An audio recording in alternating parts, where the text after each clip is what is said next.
Hi friends, അപ്പോൾ ഇന്ന് ജോലി കഴിഞ്ഞ് വന്ന നേരത്തെ ഒരു വീഡിയോ ആണ്. അപ്പോൾ കാലത്തത്തെ കുറച്ച് കറി ഉണ്ടായിരുന്നു. പരിപ്പും മുരിങ്ങക്കായും മാങ്ങയും വെള്ളരിക്കൊക്കെ കൂടി വെച്ച കറി ഉണ്ടായിരുന്നു. അതൊക്കെ തിളപ്പിച്ചെടുത്തു. അപ്പോൾ ആ കറി തികയില്ല. അപ്പോൾ എന്ത് ചെയ്യും, വേറെ കറി വെക്കുമെന്ന് വിചാരിച്ചപ്പോഴാണ് മണിക്കുട്ടനും വാവിച്ചും പറഞ്ഞത് അമ്മാമ്മ ഉണ്ടാക്കണ പോലത്തെ ചമ്മന്തി ഉണ്ടാക്കാൻ.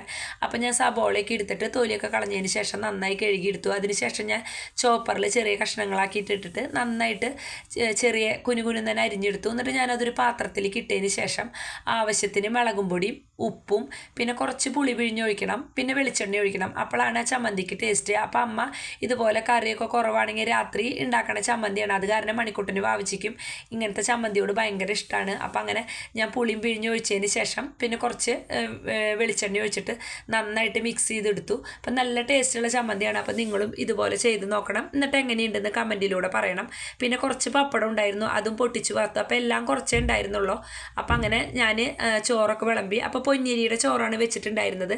എന്താണെന്ന് വെച്ചാൽ ചോറും കുറവായിരുന്നു. അപ്പോൾ വേഗം വെന്ത് കിട്ടുമല്ലോ എന്ന് വിചാരിച്ചിട്ട് പൊന്നിരിയുടെ ചോറും വെച്ചു. അപ്പോൾ അങ്ങനെ ചോറ് വിളമ്പിയതിന് ശേഷം ഞാൻ കുറച്ച് പരിപ്പ് കറിയും പിന്നെ കുറച്ച് ചമ്മന്തിയും പിന്നെ പപ്പടം ഇട്ടിട്ട് ആദ്യം തന്നെ വാവച്ചിക്കാണ് കൊടുക്കുന്നത്. എന്താണെന്ന് വെച്ചാൽ ആൾക്ക് ഉറക്കമൊക്കെ വന്നു തുടങ്ങി. ട്യൂഷൻ കഴിഞ്ഞിട്ട് ഒരു 7 മണി 7:30 ആകുമ്പോഴാണ് വരിക. വന്നു കഴിഞ്ഞാൽ അപ്പം തന്നെ ഭക്ഷണം കിട്ടണം. അപ്പം അങ്ങനെ ആൾ ചോറുണ്ടിട്ട് നല്ല ടേസ്റ്റ് ഉണ്ട് ചമ്മന്തി എന്ന് പറഞ്ഞു. അപ്പം അങ്ങനെ അത് കഴിഞ്ഞതിന് ശേഷം ഞങ്ങളും ചോറുണ്ടു. പിന്നെ പാത്രങ്ങൾ കഴുകാനുള്ളതൊക്കെ കഴുകിയതിന് ശേഷം ഞാൻ സിങ്കൊക്കെ കഴുകി അടുക്കളയൊക്കെ തുടച്ചിട്ടു. പിന്നെ നാളേക്കുള്ള കഷ്ണങ്ങൾ നുറുക്കാനും പിന്നെ അരി തിളപ്പിച്ച് വെക്കാനൊക്കെ നോക്കണം. അപ്പം അങ്ങനെ അടുക്കളയൊക്കെ തുടച്ചതിന് ശേഷം ഞാൻ അരി തിളപ്പിക്കാനായിട്ട് വെച്ചു.